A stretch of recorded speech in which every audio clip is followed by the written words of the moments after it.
Hello. Okay. 3 weeks ago today, German armies invaded Belgium, France, Luxembourg, and the Netherlands. They've been astonishingly successful, forcing Dutch and Belgians to surrender and forcing millions of French people from their homes with a relentless bombing campaign. Perhaps most worryingly, they've smashed past the French and British armies, trapping them in northern France on an increasingly narrow stretch of coast around the small town of Dunkirk. I think you've probably guessed that this isn't the latest news in the Eurozone breakup. So this happened 72 years ago, on today's date in 1940. Why bring it up? Well, for me, in a way, this is current news because I run a project called Realtime World War II on Twitter and Facebook. Really, it's exactly what it sounds like. What I do is post the events of the Second World War live from 72 years ago. So today is May the 31st, 1940, and at the same exact time as events occurred in history, they appear on Twitter and Facebook. Real-Time World War II has been running for about 9 months now, and in that time it's attracted just over 240,000 followers on Twitter. I've covered the Nazi invasions of Poland, Denmark, Norway, and now France. I post between 10 and 30 times a day, telling the news just as people at the time might have seen it. So just to give you a taste of the last 3 weeks, here are some tweets.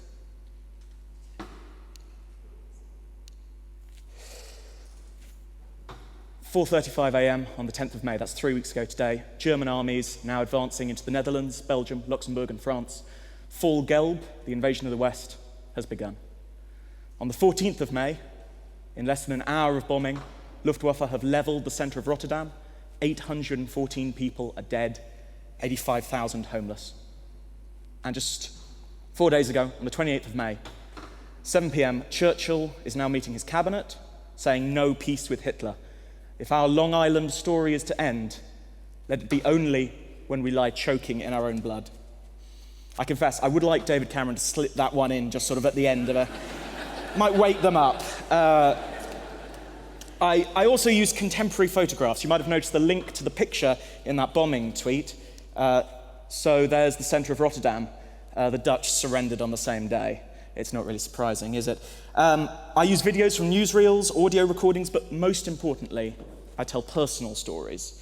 I use quotations from ordinary people on the ground, ordinary Brits, Poles, French, Germans, to show in their own words how people felt at the time. Now, the point of this project is basically time travel. The idea is to drag people back to the Second World War, one tweet at a time. And it's to give the tiniest sense of the scale of the war, how events unfolded, what it might have been like to see those incredible, momentous events reported. So I'm trying to strip off a bit of the comfortable distance I think we have from history, the luxury of knowing how the story ends and that the good guys won. For example, while rich families from London were evacuating their kids from Kensington or Chelsea or whatever, they weren't evacuating them to the countryside. They were evacuating them to Canada and the United States because they honestly believed, 100% believed, that Britain was going to be invaded by those same unstoppable Nazi armies. You might say, of course, that everyone reading my tweets knows that that didn't happen, and you would be right, but I do think that when you see the war happen day by day, minute by minute, through the words of the people who lived through it or didn't live through it, you do start to understand that perspective just a little bit better. And also, we don't always know how the story ends. So just one story I've been tweeting about I'd like to share with you very quickly. Meet Bill Hersey. Bill is a British soldier with the British Expeditionary Force. He's stationed in France. He and his regiment were there for a long time, 8 months. And while he was there, he met a girl, a local girl named Augusta. He fell off his bike. His mates carried him to a local cafe where she patched him up. They fell in love. Augusta doesn't speak English. Bill doesn't speak anything but English. The more things change, huh? So Bill courted her with the aid of a pocket dictionary. And he proposed to her by pointing to the word for marriage and then pointing at her. People say romance is dead. They were married 2 months ago, and Bill was granted the only permanent sleeping out pass in the British Army in France, so he could, as it were, sleep with Augusta. Then, 3 weeks ago, the Germans came, and the British Army fought and lost. So Bill's captain came to him 3 days ago and said, we're moving out. We're going to some small town nobody's ever heard of. It's called Dunkirk. We're going to be evacuated to Britain. Bill said, what about my wife? And the captain said, go and get her. So he cycled off, Bill, to the cafe, got Augusta, and he said to her, come with me, you're English now, this is the only way you can be safe, come back to Britain. And Bill and his captain disguised her as a British soldier in a greatcoat and a tin helmet, like these guys here, in order to get her into a troop truck. And that's the last that Bill saw of her. Bill is marching, she's in the back of a truck looking out at him as she disappears into the night. Until tonight. And we're going to come back to them just a little bit later. So, that's the project, and now that I've explained what it is, I'd like to say why. Basically, it's about connecting the modern world with history, and not this kind of broad, abstract, scholarly view of history, but with people and the events that they made. I was inspired in part by the way that protesters in the Arab Spring used Twitter. There's recently been a book published called Tweets from Tahrir. That's Cairo's Tahrir Square, which became a kind of microcosm of the Egyptian revolution last spring. So here's just a few of them. Here are the latest updates. The government is counter-mobilizing against us now. There are several pro-Mubarak protests taking place in Cairo now. Then, just about an hour later, pro-Mubarak march now coming into Tahrir in a big number. It will get ugly. And then just minutes after that, real panic in Tahrir, square overrun by Mubarak demonstration. And then it goes on to say things about them using whips or the police throwing stones into the crowd. And obviously those messages are extraordinary, but what I think is really fantastic is the way, perhaps not in a book, but certainly at the time, they pull you in.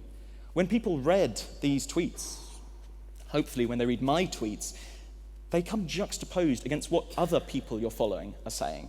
So they force you to confront the reality of the protest, to understand it's as real, and the people going through that are as real as what your friend had for lunch. And I think that gives us a kind of visceral sense of connection. Quite frequently, in fact, every day, I have people tweeting to me saying, I woke up and I turned on Twitter and I was absolutely horrified for a minute because I thought that Germany was conquering Europe, and then I read your Twitter name. That actually happens quite a lot more recently now, so political events in Europe maybe not looking so good. But that moment of kind of relevance, when you feel shock and fear and excitement, I feel that that's a sort of cord connecting you with the past, because those are some of the same emotions for that split second before you know what's going on that people at the time also would have felt. But of course they couldn't realize who was tweeting it. Now, maybe you don't think understanding the past is important. Maybe you're not interested in the astonishing stories of those who lived through these extraordinary times. But as they say, those who forget the past are doomed to repeat it. The Second World War, of course, was started by extreme political parties who came to power due to a massive economic depression.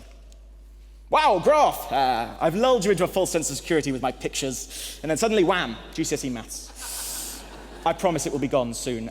Just briefly, this shows the current British Depression in red and the Great Depression of the 1930s in blue. So yes, we are doing worse than the Great Depression. But don't believe me, believe Nobel Prize-winning economist Paul Krugman, who says the same thing as me. So that's the severe depression. What about the political extremism? Well, Greece's Golden Dawn party did just win 7% of the vote and 21 seats in parliament. They've been described as racist, fascist, and neo-Nazi. That's probably just scaremongering. I mean, they may be racist, but they're not a bunch of fascists who use the Nazi salute and have a modified swastika on their flag, are they? Oh, they totally are. Right, fine. I'm quite looking forward to setting up Realtime World War III, honestly. Facile historical comparisons aside, I think we do benefit from understanding history better. And I'm not alone. Already, other people have begun setting up real-time history projects on Twitter. For example, Britain's largest history publisher, the History Press, created Real-Time Titanic. I think they created it. There we go. Which live-tweeted the sinking of the Titanic on its 100th anniversary. Yeah. Oh, no. Oh, no. There we go, yeah. No, genuinely, I think it's fantastic that they adapted the idea. But I do genuinely, I think that they missed out on the personal touch. If you look here, you'll see that, for example, that top one there, that says officer. They say there are around 700 of us left. They didn't use real survivors' accounts. They used these kind of composite, made-up personalities. And I genuinely think that they missed a trick. I mean, I'm sure we all remember this affecting story from James Cameron's Titanic. We could have had Titanic Rose tweeting at Jack Dawson. Hey, must be cold down there. Want to share my plank?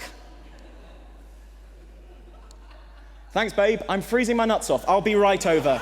Jack Dawson, yeah. LOL. Just joking. LOL. Just joking. Yeah, anyway.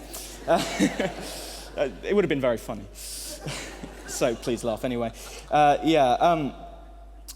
Well, yeah, we might not have needed that personal story, but I don't think many people don't want to care about history unless you make it personal, unless you give it a personal touch. For example, we have Henry Ford up there, History is Bunk. There was a 2004 survey of 16 to 34-year-olds that found that 1/3 of them did not know that the Battle of Britain was part of the Second World War. You know, people genuinely, they probably don't care. Nearly 50% of them did not know who led the English against the Spanish Armada. It was Sir Francis Drake, well done, clever guy who just whispered to his girlfriend. And 1 in 20 of them thought that the man who led against the Armada might have been Gandalf. So history could have been a bit different, really, couldn't it? There we go, yeah. By the way, do not Google Kiss Me Frodo. There is a whole world of creepy hobbit porn. And saying I was just trying to get some slides for a speech doesn't work. Yeah. But yeah, no, I don't think that this is well, I don't know what this is. I don't think this is just ignorance. I think it's that people genuinely don't feel a connection. When they don't feel a connection, they don't care about history. It might as well be fantasy unless there is a reason for them to care. Let's go back to Bill and Augusta, because they've just arrived in Dunkirk. It's tonight, May the 31st, and the whole seaside town is on fire from bombing. The harbour is choked with the wrecks of ships, and the German army are just 4 miles away. The beach, where there are over 200,000 soldiers lining up to be evacuated, is covered in foxholes being dug in the sand to shelter from German planes machine gunning. Sometimes they drop bombs as well, and the foxholes collapse and bury everyone in them on the sand. So, typical day at the seaside, really. But Bill and Augusta, who is still disguised in her great coat, have joined a very long queue of men, which is waiting on the sand, hoping that they get to the head of the queue before the ships run out. It might be now, while they're queuing, that Augusta tells Bill that she's pregnant. Could have picked a better time, I'll be honest.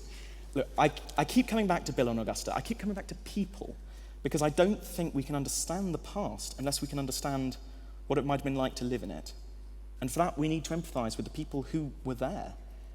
And so much of traditional history telling divorces us from that. It gives us this history as a kind of mass, a sort of faceless torrent of great events about the lives and deaths of millions of people at once. Now, of course, that's important, but is it interesting? Really, what I think we face is a problem with numbers. You may have heard the saying, 1 death is a tragedy, 1 million deaths is just a statistic. And that's attributed to Joseph Stalin. Take people away from a story, the story of anything but maybe the Second World War, and you lose any point of comparison. And if you try and tell this story, or any story, in numbers, it homogenizes, it drowns out individuality, and I don't think that's keeping the memory of people alive. You make kind of every Briton into a kind of caricature, for example. Like everyone felt the same way, everyone was pulling together equally. And that makes us forget the genuine beliefs at the time. There were British fascists, there were people who wanted peace with Hitler. They are part of history too, and we must remember them, if only in order to make others stand out more. And there were people who went through extraordinary suffering or displayed extraordinary heroism, and we can no more appreciate those stories en masse than we can see each individual pixel when we look at a picture. So faced with that immensity, with the lives of millions of people, our empathy, our imagination shuts down. Ultimately, numbers just make people numb, and that's why they're called numbers. I see we have some Wikipedia editors in the house. They're like rats. You're always closer to one than you think.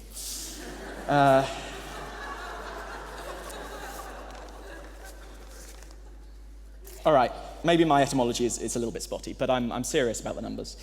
They dehumanize. Let's look a little bit later in the war. Isn't that sentence shocking? Is it shocking enough? When I add that number, yeah, maybe it is more shocking once you try and understand it, but I think the visceral edge is in a sense gone. If I presented you with this sentence entirely, you would look at the number first, and I think in a way that would drown out the other part of the sentence, the fact that it was people and that they were murdered. I think that we'd lose the focus, which should be their individuality. They'd just become another tragedy who's lost in a statistic. Now, I'm borrowing here from historian Tim Snyder, who says that it's better to try and think of these 780,863 as different people. And you can do that by concentrating, I think, on that last digit. Those three figures, those three individuals, well, they might be the sisters, Tamara and Itta Willenberg, who clung together so tightly as they died that they had to be burned together. Their bodies had to be burned together. Or the one left over, the remainder, might be Ruth Dorfman, who shared a fit of crying with the man, also a prisoner, who cut her hair off before she entered the gas chamber. The Nazis, and really all of history's villains, turned people into numbers. And it is our duty as the living to turn numbers back into people. And I think that retelling their lives, their true lives, on a scale and in a time frame that people can understand, that is a good use of Twitter. So, what about Bill and Augusta? So, they're lined up now on the beach. The rescue ships are being rocked by German bombs falling in the sea. It's a humid night. I know how they feel. Augusta has taken off her greatcoat, revealing a dress underneath. And she's been spotted by the beachmaster, an officer whose job it is to make sure that only British soldiers get on the ships. No refugees, no evacuees. So they've reached the head of the queue when he comes over and says, "No women on the beach." And Bill says, "But she's my wife. I said no women on the beach." And Bill unholsters his rifle and cocks it and says, "I said she's my wife." And this is true. The officer reaches for his pistol and then turns around and walks off. And they get on a ship. That ship hits a mine in the harbour at Dunkirk and sinks. Fortunately, most of the passengers, including Bill and Augusta, are picked up on another ship called HMS Speedwell. That's tonight. I'm going to give you guys a sneak preview. Tomorrow afternoon, they will arrive in Dover Harbour. And a man on the dock calls up, "How many are you?" And the captain shouts back, 599 men and 1 woman. And the entire ship bursts into laughter. And that, to me, is real history.